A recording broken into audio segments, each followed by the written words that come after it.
DYFI পূর্ব বর্ধমান জেলা committee আগামী 29 তারিখ দুপুর 2:30টার সময় ভাতার রেল স্টেশনের সামনে আমরা কয়েকটা দাবি নিয়ে জড়ো হব। তাই আপনাদেরকেও আবেদন জানাচ্ছি, আসুন দুপুর 2:30টায় 29 তারিখ ভাতার রেল স্টেশনে।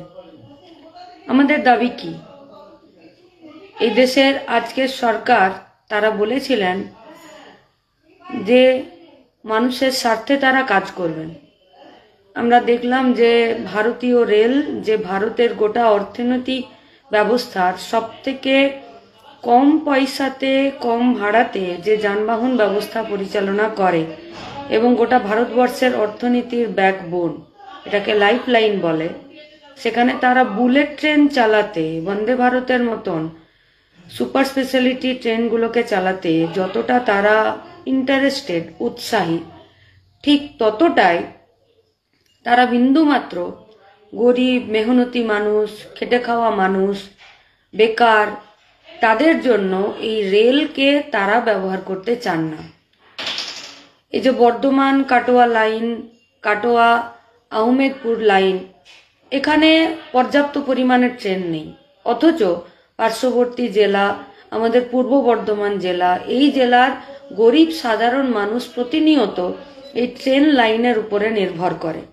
আচ্ছা, ট্রেনকে যদি বাদ দিয়ে অন্য কোনো যানবাহনের ব্যবস্থা যদি করে, পেট্রোল ডিজেলের দাম এত বেড়েছে যে তার ভাড়া আমাদের নাগালের বাইরে।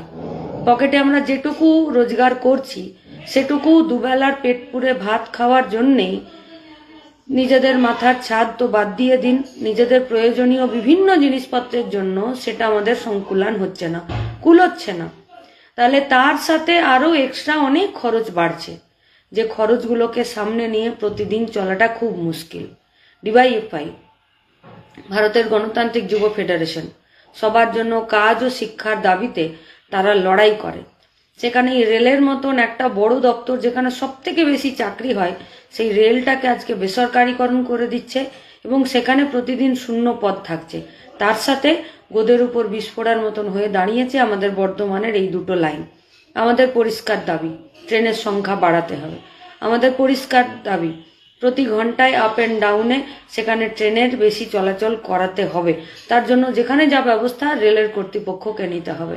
আমাদের দাবি, রেলকে বেসরকারিকরণ করা যাবে না। আমাদের দাবি, রেলে যা শূন্য পদ আছে সেই শূন্য পদে নিয়োগ করতে হবে। সাধারণ বেকার ছাত্র যুবদের জন্য, খেটে খাওয়া মেহনতি মানুষের জন্য পূর্ব বর্ধমান সাধারণ মানুষকে সাথে নিয়ে এই আন্দোলনের আহ্বান জানিয়েছে, ডাক দিয়েছে। আপনাদের কাছে আমাদের আবেদন, আমরাও রাজ্য কমিটির পক্ষ থেকে ভাতা স্টেশনে সেদিনকে থাকব, এই বেশি ট্রেন চলাচলের করানোর দাবি নিয়ে, শূন্য পদ পূরণ করার দাবি নিয়ে এবং তার সাথে রেলকে বেসরকারিকরণ করা যাবে না তার দাবি নিয়ে। আপনাদের কাছেও আমাদের আবেদন, আসুন সবার সাথে রেলকে ফিরে সাধারণ মানুষের জন্য, গোটা ভারতের অর্থনীতিতে ব্যাকবোন হিসাবে ফিরে প্রতিষ্ঠা করার জন্য, সব থেকে বেশি চাকরির জায়গা করার জন্য এবং কম পয়সাতে যানবাহনের যে ব্যবস্থা সেই ব্যবস্থা করানোর জন্য সবাই মিলে আসুন। এই দাবি সবার হোক, এই আন্দোলন সবার হোক, কর্তৃপক্ষের কানে যাতে এই কথা যায় এবং আগামী দিনে আমরা সবাই মিলে যাতে আমাদের দাবিকে ছিনিয়ে আনতে পারি, তার জন্য আগামী 21 তারিখ দুপুর 2:30 ভাতা স্টেশন, ডিওয়াইএফআই পূর্ব বর্ধমান জেলা কমিটি।